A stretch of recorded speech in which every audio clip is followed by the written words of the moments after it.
គ្រាន់តែឃើញរូបទីម៉ងហើយនឹងភ្លេងអ្នកគ្នាដឹងថាជាពិធីបន់អីហើយគឺបន់កឋិនទានណានៅវត្តចិត្តផ្ទះអេដមីនហ្នឹងបន់កឋិននេះអ្នកគ្នាគឺថាមហាធំតែម្ដងមិនត្រឹមតែមកតែភ្ញៀវទេគឺមកទាំងភ្លេងទេអ្នកគ្នាដាក់ភ្លេងមួយមេធំសិនណាបានភ្ញៀវមកកាត់មកដល់ពេលព្រឹកវិញអ្នកគ្នាដែលសារតែពេលល្ងាចហ្នឹងគឺញ៉ាំបានថតទេដោយសាររវល់ខ្លាំងចឹងទៅក៏ថតស្លៀកបានតែបន្តិចទៅហ្នឹងទេមកមើលពេលព្រឹកនៃការ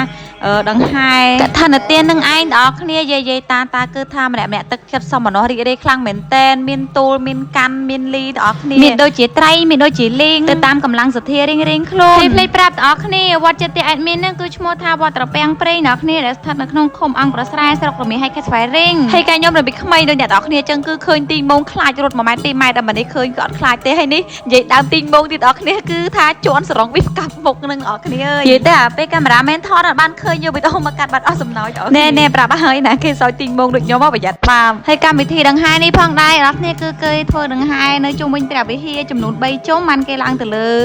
ព្រះវិហារតែម្ដងហើយកម្មវិធីដង្ហែនេះផងដែរអ្នកគ្នាគេធ្វើបន្ទាប់ពីព្រះសង្ឃឆាន់រួចគឺ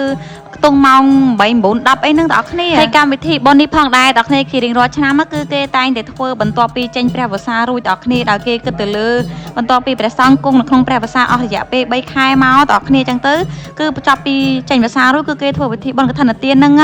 ហើយត្រីបើអេដមីនកាន់ណាអ្នកគ្នាគឺជាត្រីរបស់យាយខ្ញុំទេតែដោយសារយើងចូលបច្ច័យមួយគាត់ហើយជួយសម្រួលគាត់ដោយសារគាត់ដើរបានមកជុំចឹងទៅជួយជើងអ្នកគ្នាចឹងទៅគាត់ឲ្យមកខ្ញុំមកជួយកាន់នេះក៏ជាលើកទី1របស់ខ្ញុំដែរក៏តែយាយហៅមកឲ្យជួយហែកឋិនហ្នឹងអ្នកគ្នាអត់បានវីដេអូឲ្យអ្នកគ្នាមើលនឹងទេដោយសារកម្មវិធីចឹងគឺខ្ញុំកម្របានចូលរួមណាពុទ្ធសាសនិកម្នាក់ដែរអ្នកគ្នាប៉ុន្តែកម្របានថតដិតរូបភាពតទៅនៅពុទ្ធសាសនាឲ្យអ្នកគ្នាបានមើលមែនតែនហើយបើតាមខ្ញុំដឹងអ្នកគ្នាកម្មវិធីបុណ្យនេះគឺមួយឆ្នាំធ្វើបានតែម្ដងទេគឺទទួលម្ចាស់ដើមទឹកខិនមកពីខាងណាហើយគឺទទួលបានតែម្ដងមិនអាចធ្វើ2ដងឬក៏3ដងក្នុងមួយឆ្នាំនោះទេ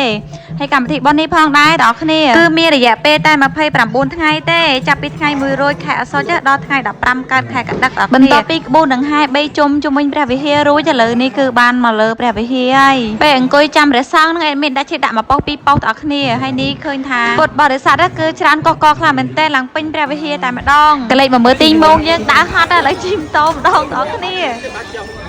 ចាញ់ដើរហត់ដែរបាយមើលដើរហត់ដែរឥឡូវជិះម៉ូតូដល់